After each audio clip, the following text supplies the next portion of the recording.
12월 20일 목요일 황장수의 뉴스 브리핑 시작하겠습니다. 자, 시작하기 전에 안내 말씀 하나 드리겠습니다. 제가 이 생방송은 월, 수, 금 11시 반에 합니다. 근데 내일 오래전에 있었던 부득이한 약속 때문에 내일은 11시 반이 아니라 12시 반에 생방송에 들어갑니다. 양해를 해주시고요. 내일 빼놓고는 다음 주도 월수금, 그 다음에도 월수금, 계속 월수금 11시 반에, 오전 11시 반에 생방송이 들어갑니다. 참고해 주시기 바랍니다. 자, 나라가 온통 사고공화국입니다. 백구전 애들이 놀러 갔다가 생짜로 죽어왔는데, 자, 펜션이라는 데를 관리하는 법규범조차도 제대로 갖추어지지 못했고, 또 애들, 시험 끝난 애들을 무슨 체험교육이니 해서 학교는 관리하기 귀찮아서 막 내보내다가 참사가 벌어졌습니다. 자, 이쯤 되면 문 정권은 세월호 나무랄 바가 하나도 없는 참사 공화국입니다. 다만 조직적으로 문 정권의 이런 참사들을 비판하는 세력들이 미약할 뿐이죠. 낱말할 게 없습니다.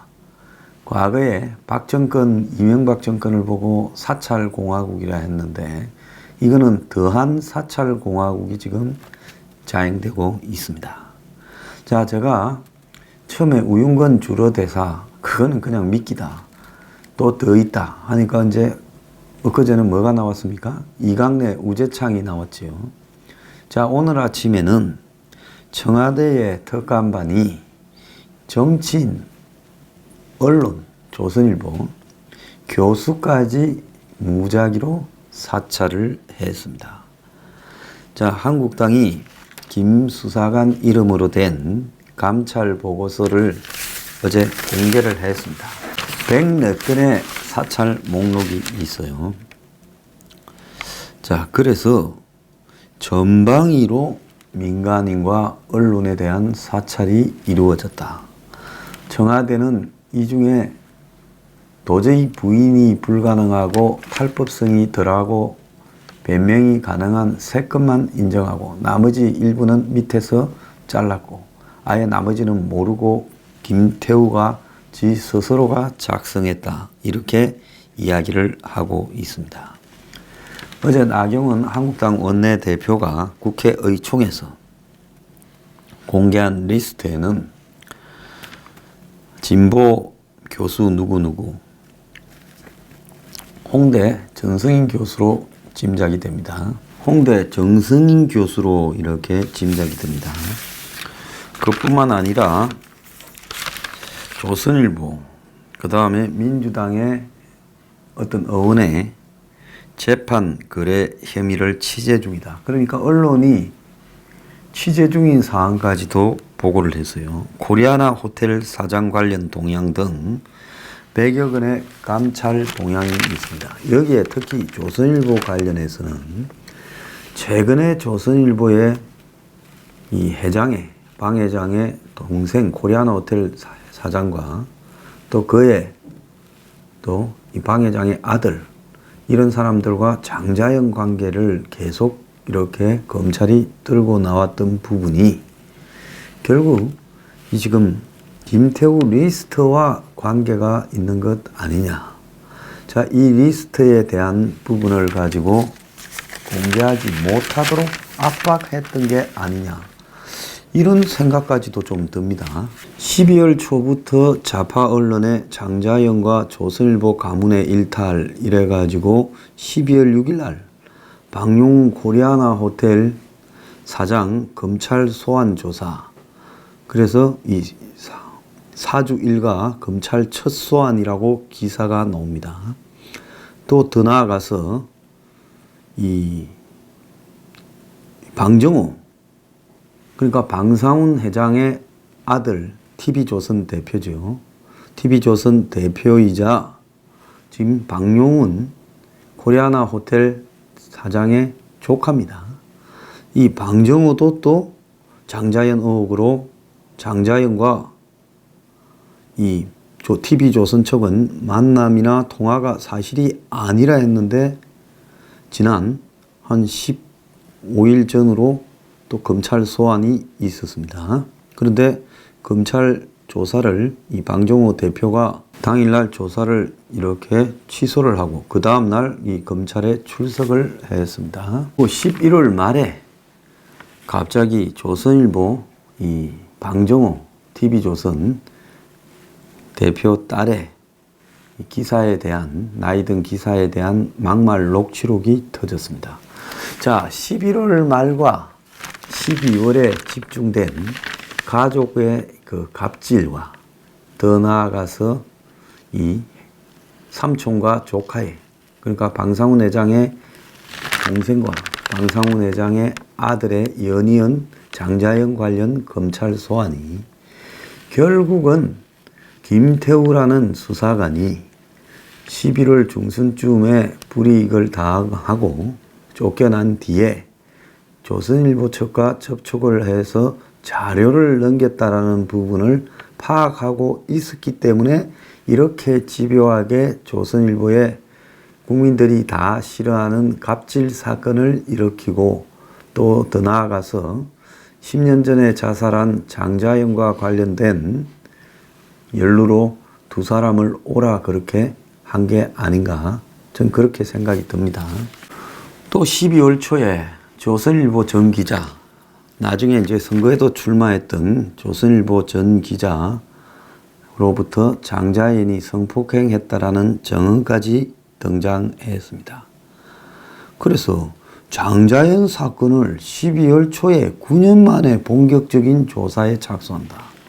자, 장자연 씨는 자살을 했습니다. 장자연 씨 관련해서 권력청이 그를 농락했다면 그건 잘못된 부분이지요. 그렇다면 그걸 그때 조사를 하고 다 마무리 지어서 잘못이 있다면 처벌을 해야지. 9년 만에 새삼스럽게 이 사건을 끄집어냈는데 그 타이밍이 딱 어떤 타이밍이냐. 제가 이 사건을 이야기를 하면서 뭔가 조선일보가 입수를 하니까 아마 그거 막으려고 그랬나 보다라고 김태우 수사관의 자료가 있기 전에 이야기를 했는데 지금 딱 보면 결국 장자연 사건으로 그렇게 조선일보를 두들긴 부분이 그리고 갑질 두들긴 부분이 결국은 김태우 자료가 조선일보에 입수되어서 그거 보도를 막기 위한 거 아니냐 이렇게 보고 있습니다. 자, 심지어 이 자료 내용에는 홍준표 전 대표에 관한 내용도 있습니다. 이 자료들을 간단하게 좀 보면 자, 박근혜 친분 사업자 부정청탁으로 공공기관 예산 수령 이명박 박근혜 관련해서요. 최경환 전 기재부 장관 비위 관련 첩보 또 MB 정부의 방송통신위원회 황금 주파수 경매 관련 민간 기업의 8천억 특혜 제공 이런 것들이 지금 있고요. 그 다음에 공공기관 관련해서는 한국자산관리공사의 비상임 이사가 홍준표 지난 대선 후보에게 대선 자금 모금을 시도했다. 그리고 한국금융원수원장이 과거 부적절한 처신을 했던 동향이 있다.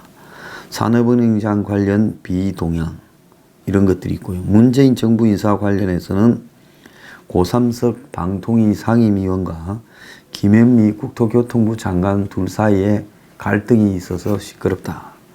우윤건 금품수수 관련 의혹 이런 것들이 나왔고요. 또 뭐 이광래 우재창 관련 부분도 마찬가지였겠죠.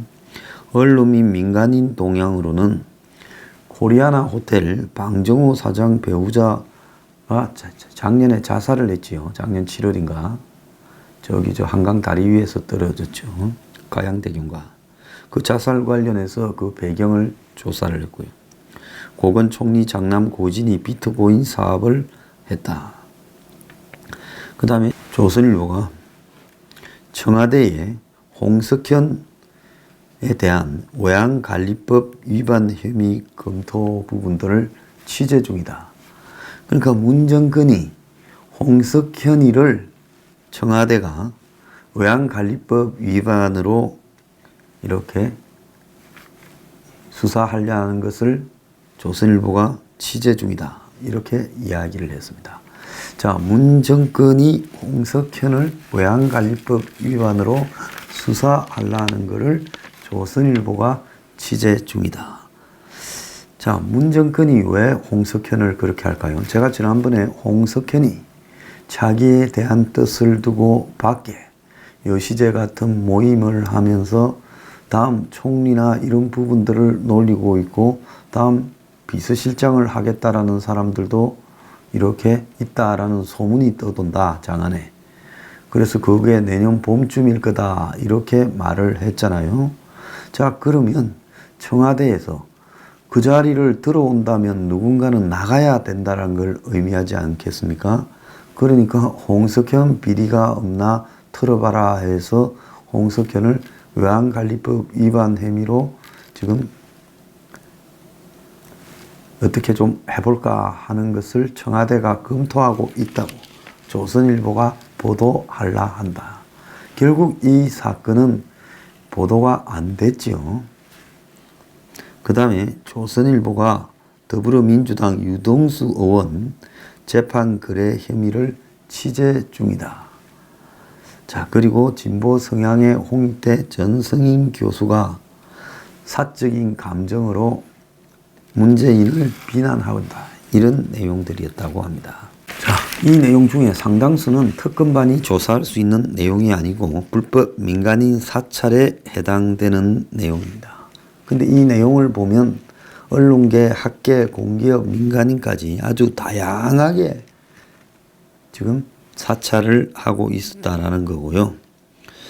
나경원은 민간인 사찰을 마구잡이로 했다. 이렇게 어제 이 사건을 발표하면서 이야기를 했습니다. 김태우의 상관인 박영철 반부패 비서관은 어제 이런 내용에 대해서 조국에게 지금까지 논란이 된 10건 중에 3건은 보고를 했고 3건을 포함한 4건은 본인까지 즉 박영철까지 보고를 받았고 4건은 이인걸 특감반장한테까지 보고가 됐고 2건은 보고가 안 됐다 이랬습니다. 근데 그 10건이라는 것은 어제 이 목록이 나오기 전에 이야기에 해당된다고 봐야 되겠죠. 특별한 경우가 없으면 아무 지시 없이 자기가 생산한 문건이라고 하면서 사찰 소지가 있는 문건은 바로 보고 불법이라 폐기했다. 이렇게 말을 했고 김태우는 언론과 관련한 것과 가상화폐는 상부의 지시를 받아서 조사한 것이다. 한국당은 특감반에 대한 특검을 추진하기로 했고 청와대는 김태우를 어제 서울중앙지검에 고발을 했습니다. 자, 검찰은 김태우 신병 확보에 지금 신중한 입장을 보이고 있다. 고민이 길어진다. 이렇게 보고가 나왔어요. 자, 김 수사관을 감찰 중인 대검 감찰본부는 다음 주 중으로 조사를 마무리하고 감찰 결과를 검찰총장한테 보고할 거라고 합니다. 김 수사관의 폭로가 연일 이어지면서 검찰이 곧바로 수사 전환을 통해 김 수사관 신병을 확보할 거라는 전망이 나왔지만은 예상과 다르게 숨 고르기에 나선 모양새다. 김 수사관은 현재 휴가를 내고 출근하지 않으면서 특정 언론들과 접촉에 특히 조선일보겠죠. 자신의 감찰이 부당하다고 주장을 하고 있다. 그가 감찰과 상관없이 특감반 시절 입수한 첩보 내용을 일반에 공개하는 식의 폭로를 이어가자 검찰이 그렇게 못하도록 재빨리 신병을 확보한다. 즉 구속시킨다 소리죠. 이럴 거라 봤는데 첩보 수준이 여과 없이 공개되어 당사자에게 피해를 주고 소모적 논란을 부추기는 일이 계속되어서는 안 된다는 지적이 나왔다. 공직기강의 확립에 주력해야 될 특감반이 향후 제 역할을 못하게 될 거라는 우려도 나와서 검찰이 감찰 단계부터 발빠르게 구속시킬 거라는 관측이 나왔는데 그런데 검찰이 지금 김 수사관에 대해 거리를 이렇게 두고 있다. 신병 확보를 빨리 안 하고 있다는 표현입니다. 감찰이 마무리되기 전까지는 신병 처리 방향을 결정하지 않을 분위기다.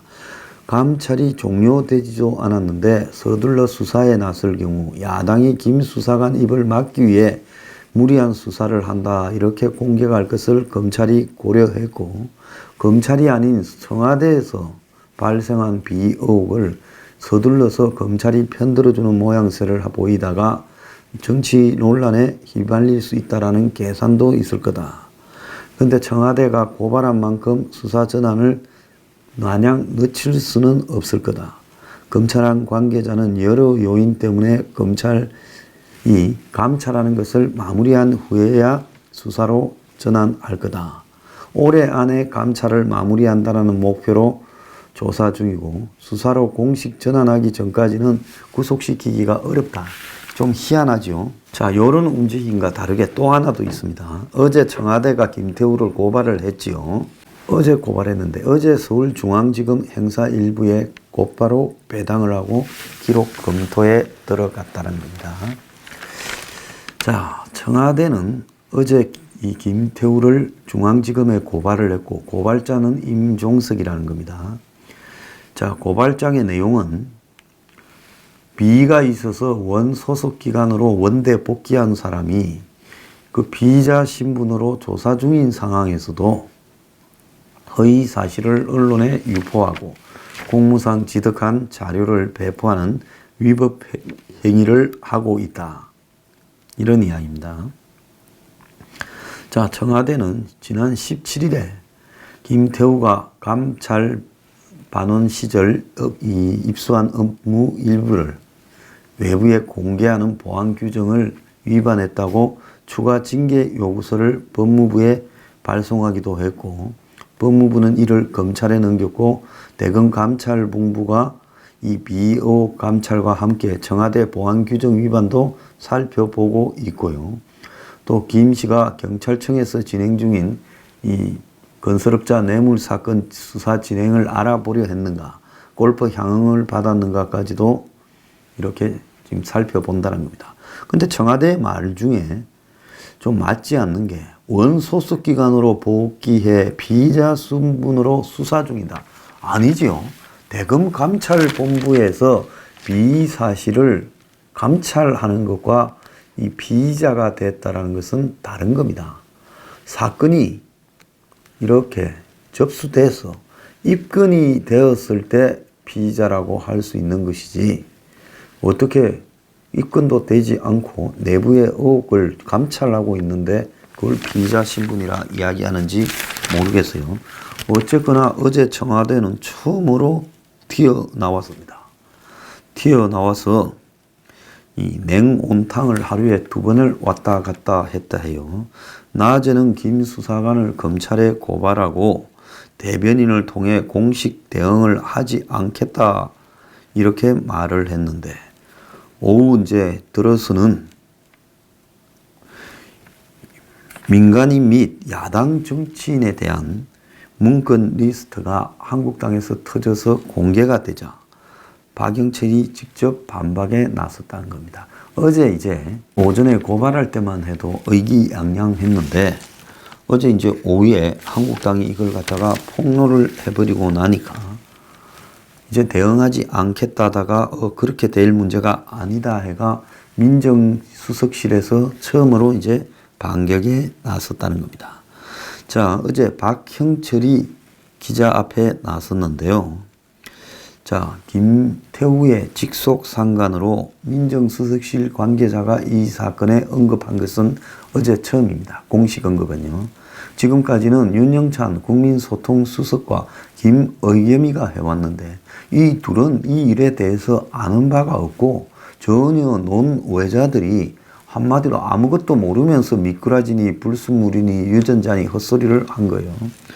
자, 그래서 이제 다들 당사자들이 직접 좀 이야기해라. 우리가 해명하기에 한계가 있다. 이래 말을 했겠죠.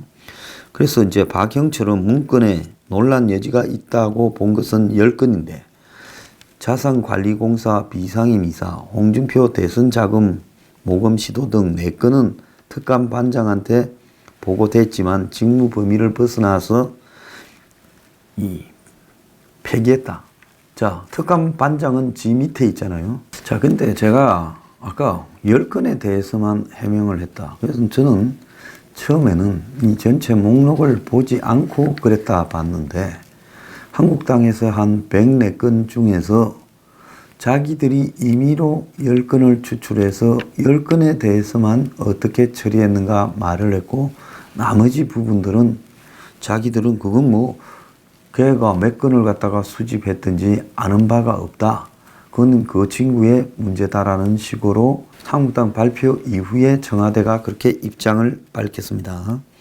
자, 그런데 이 박영철은 고삼석과 김현미 갈등 등 4건은 나한테까지 보고됐고, 이 중 3건은 조국한테도 보고가 됐다.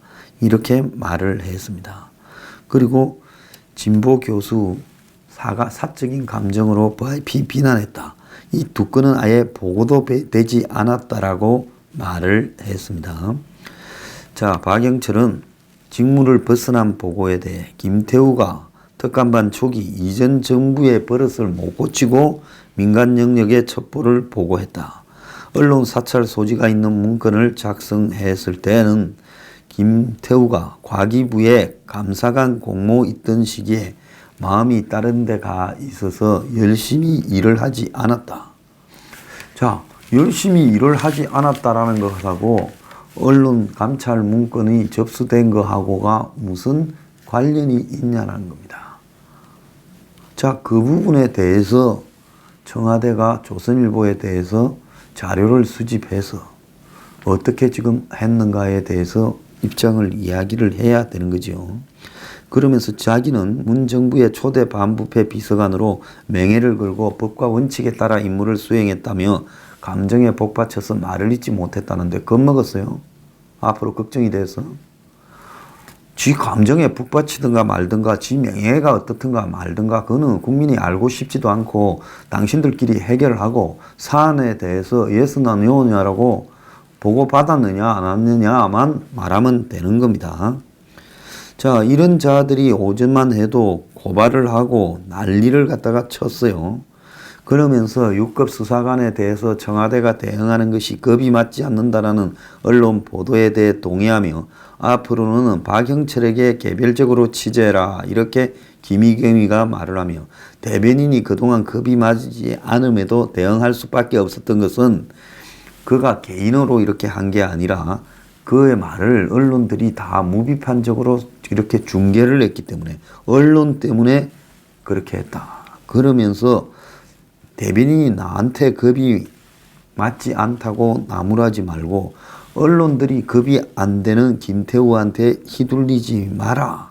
이렇게 말을 했습니다.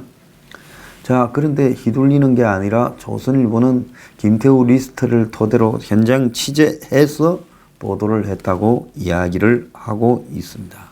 자, 김태우는 위에 보고하면 이 인글이 박영철, 조국, 임종석한테 보고했는가 안 했는가는 김태우는 그 위에 사람이 김태우한테 직접 묻기나 말하기 전까지는 알 수가 없지요. 그러니까 이들이 김태우한테 받은 자료를 폐기했거나 불법이라서 다 정리했다 이렇게 말을 지금 우기고 있고, 그 중에는 그래도 좀 해명하기 좋은 거 한 104건 중에 10건 정도만 그렇게 둘러대며 이야기를 하고 있는 겁니다. 자, 지금 요약을 해보면요. 어제 한국당이 104건의 김태우 이 감찰 문건을 공개했습니다. 의총에서요. 원내대표가 공개했고 특검을 주장했습니다. 청와대는 그 104건 중에서 10건에 대해서만 3건만 뒤에 보고됐고, 나머지는 박영철이나 그 밑에 이인걸 차원에서 다 뭉갰고, 일부는 이인걸이가 아예 문제가 있다 보고 보고도 하지 않았다고 꼬리를 자르고 있습니다. 그러면 그 104건 중에 10건을 뺀 94건은 어떻게 됐다는 이야기냐 말을 하고 있지 않아요. 그거는 그냥 지가 조사한 걸 기록한 일종의 지 기록물이다라고 이야기를 하고, 옛날부터 이 친구가 과거 정권에 하던 버릇을 못 고치고 무작위로 사찰했다. 그건 지 책임이다라고 이야기를 하고, 우리는 그렇게 했는지도 몰랐다고 말을 하고 있습니다. 오전에 고발하고 더 이상 대변인실에 대응하지 않겠다. 박영철이한테 물어봐라. 큰소리 치다가 오후에 이게 터지니까 이런 식으로 하고 있는데요. 특히 조선일보하고 관련해서 12월 초, 11월 말 그리고 최근까지 좌파 언론들이 장자연 관련 사건을 집중적으로 조선일보 전기자, 조선일보 지금 회장 동생인 이 코리아나 호텔 사장 방용훈이 그리고 또 방상훈 회장의 아들 TV조선 대표 방정호에 대해서 집중적으로 장자연 문건에 대한 문제나 또 방정호 딸이 나이 든 기사에게 갑질을 했다라는 문건을 터뜨리는 부분이 결국은 이 지금 김태우 문건이 조선일보에 넘어갔다라는 것을 이들이 알았을 거라고 봅니다. 그러면 이것 또한 사찰이죠. 자, 김태우와 조선일보의 관계가 어떤가를 갖다 광범위하게 정보망을 풀어서 사찰하고 그게 넘어갔다 싶으니까 지금 그것 때문에 조선일보를 바짝 쪼아서 공개하지 못하도록 하다가 이 사안이 지금 터져 나오면서 수습이 불가능한 상황에 빠지지 않았느냐. 또 묘한 것은 홍석현 지금 외곽에다가 어떤 조직을 꾸려서 문정권이 무너질 경우에 한번 들어가 보겠다라고 소문이 나고 있는 홍석현에 대해서 외환관리법 위반으로 조사를 하려는 것을 그러니까 조사하려는 것을 조선일보가 취재하고 있다는 것까지도 보고됐다는 겁니다. 그러니까 지금 이 정권이 조선일보와 관련해서 왜 저러는가? 지난번에 그렇게 장자연 사건 들고 나오고 갑질 이야기할 때 뭔가 조선일보가 입수했다. 터뜨리려 하니까 저러는 것 같다라고 한 제 말이 거의 사실로 드러났다. 저는 그렇게 봅니다. 자, 근데 공교롭게 김성태 전 원내대표의 딸이 KT 특혜 채용 의혹이 있다고 오늘 한겨레가 보도를 했습니다. 자, 2부에서 이런 이야기 더 해보겠습니다.